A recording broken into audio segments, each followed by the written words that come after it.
Alrighty. Yeah, I haven't posted in a while because they've been short videos and everything is taking so freaking long. To begin with, it's 112 degrees here or something. So I got the air conditioner turned on. I'll try to zip through this stuff pretty quick. I think the last video, the hood had been done, and right now I've got these pieces in epoxy that I've done, the filter panels at the rear, and these, and to sand that stuff in around them curves, that took all frickin' day. Picked the ones I want for the mirrors in here, sanded them in primer. And this, it literally takes all day to sand that stuff off and to do it right, back down to nothing. It had 3 coats of red on it and a couple primers. And then I went in because I wanted a sharp detail on all these. So I took a razor blade and, me being anal again. So that's ready to be in primer. That's done. That's the color it stays. One thing I got on my mind right now, I got an issue. I'm just starting to buy more pieces, and I bought a dome lens.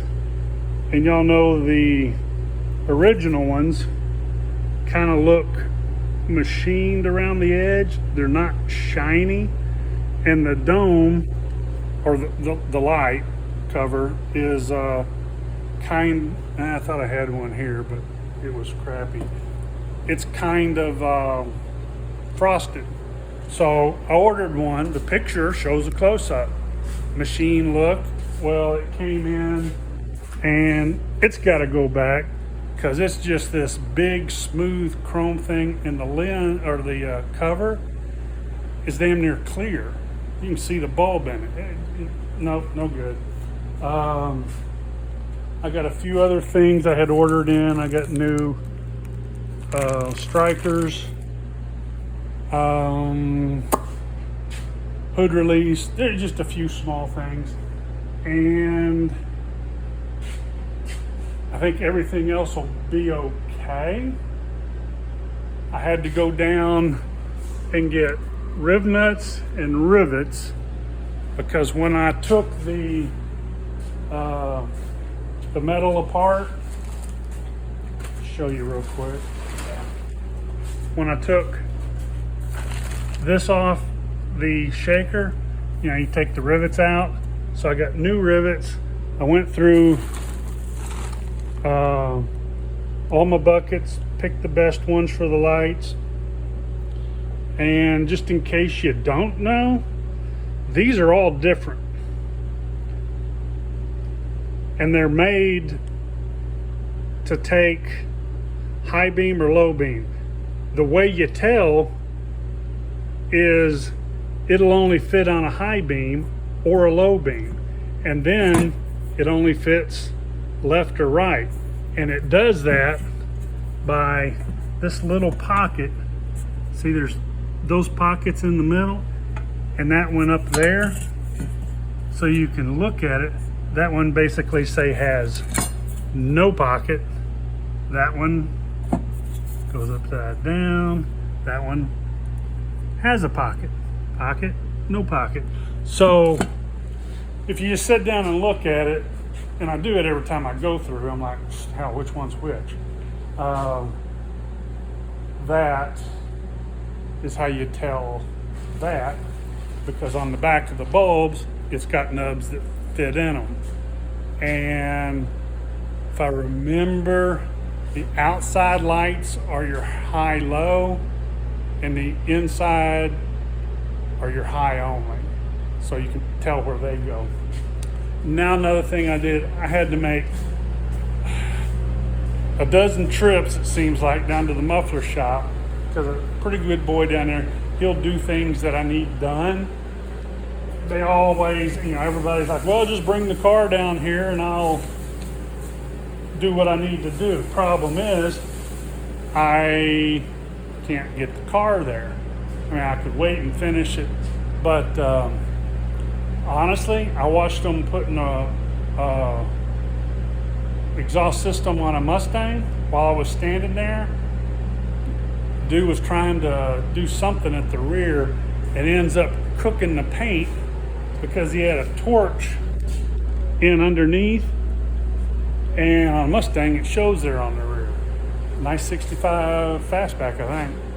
So that's why I go to the trouble, and I obviously can weld my own, and because of the way that I do it, it's not that hard if I get lucky the first time.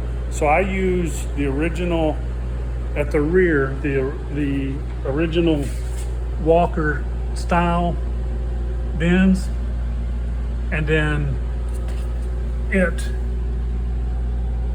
connects there over the rear end down to the mufflers. And I use the original style rubber insulators. I kind of have to add a little bit of rubber to it sometimes, because they're loose and I don't like it. But this is what it looks like. And then I'm using the cardboard to make sure I've got, a 1/4 inch between the body and stuff, and line those up so they look good and even. And that literally takes all day. And the other thing is, these ends are sloppy, so I had to run down, expand the metal to meet the muffler, because if you try to clamp that, you're moving so much metal, it just doesn't do well. And then it becomes a fight to get them on and off if you need to, which I did, because again, from the factory, these things don't fit that well. And I'll just tell you, to make this one seem like to come out right, I had to go over where one slides in the other and cut off about 1 inch of pipe and then slide it back in. Oh my God. So that's why you end up taking these off 3 or 4 times. And the other thing you remember is on the front drops, they were nasty as hell and flat. So what, I made my own, went down there and basically just made a 12-inch section. Let me show you that real quick. And I had to, you know how it is, you get in a hurry and you forget to do something. So there's what I've got.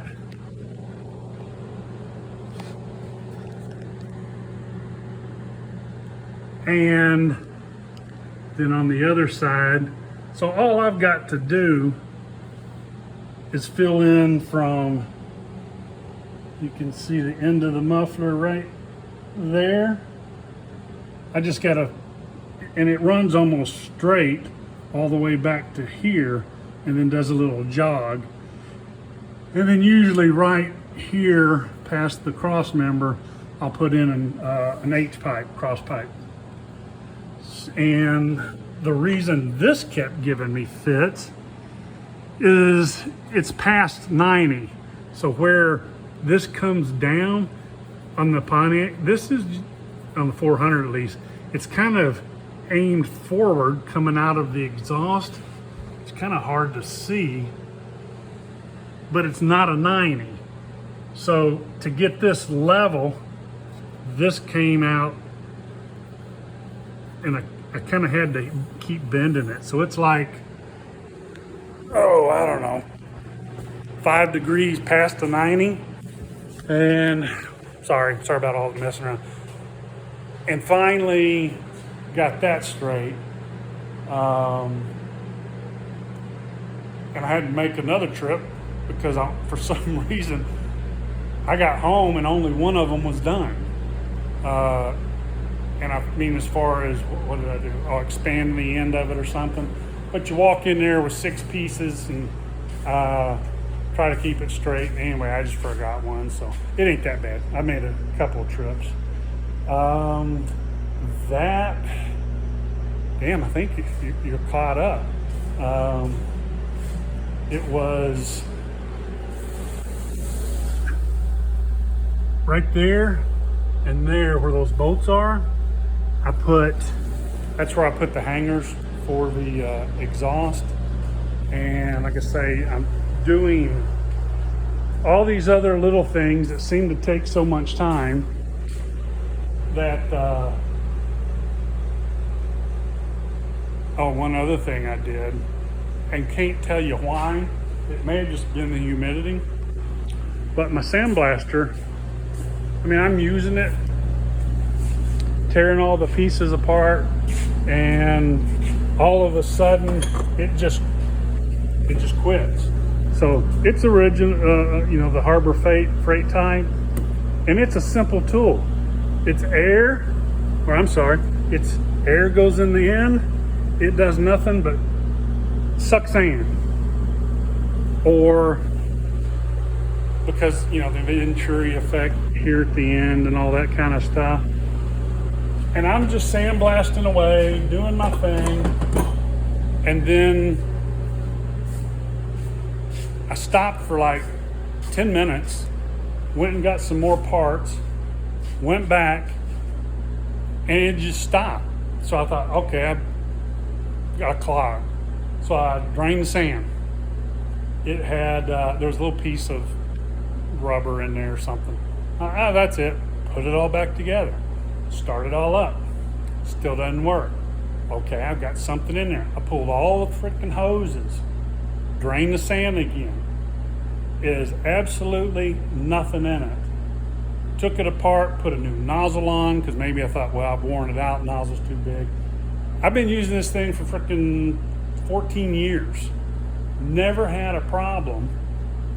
And then I was getting so frustrated. I had the bucket of sand I had just drained. And even though it don't look it, I try to keep the shop kind of clean, and I sweep it out. And I dumped the sand back in it without having the lid shut at the bottom. So then I just dumped 50 pounds of sand in the freaking floor. So, you know what kind of mood that puts you in. Swept it all up, tried it again. I could absolutely not get it to work. The only thing that I thought might be is the humidity. And it's been hot, but I've worked it much hotter, and it didn't feel moist, it didn't cake, nothing. So at that point, I'm like, screw it. I went down to Tractor Supply and bought a new hose, which has a bigger sand hose. And then I just went in there, clipped a few things, zip tied it. I didn't even use the same pickup tube. And if I had done it first, if you Google it, it seems like I always forget that. I forget to Google things. And you Google it, and that's the first thing, it's like, go buy one. The first thing they tell you is get rid of that gun and stuff. It worked fine for a long time. Well, I kind of wish I had done it 14 years ago, because once I put this one in with the bigger sand tube, it's twice as good as it was. So that's about it. I just been ordering parts and pieces, trying to find the right stuff, and it's disheartening because it's just not out there. Everybody's got the same crap. Parts Place, Firebird Central, Camaro Central. They're all the same Chinese crap. And so I'm gonna, I've rebuilt as much as I can, and hopefully this will work out. But it looks nice. Now, another thing I did, you notice all the pipes. I wanted to kind of have that original leaving the factory look. So like I always put high temp clear on these. This, I actually sanded them down, cleaned them up, shot a little Alumablast or silver or something, because if you do it just sand, it doesn't look right. And then I shot some high temp silver, high temp clear on it, and so for a little while at least, it'll look like a brand new car. And hopefully that'll work. So I'm going to shoot primer on the shaker and probably call it a day, because I've been laying out here for about 4 or 5 hours under this thing. And like I say, once I squeeze that pipe down, it almost wasn't worth it. It'll end up being okay in the end, but then I need to adjust it a little bit. And it's a fight, and you don't want to hit stuff with hammers, but so it's easier just to loosen it, pull it out, twist it, put it back. And it's that typical 4-hour job turned into 2 days, but it looks good. And again, a lot of you guys are just like me with that going a little overboard kind of thing. But the more I get finished, it's a good looking car. So that's it. I'll go ahead and post this one. I don't know what kind of title it'll have. Painting all kinds of shit I'm doing, I guess. And I'll talk to you later. Bye.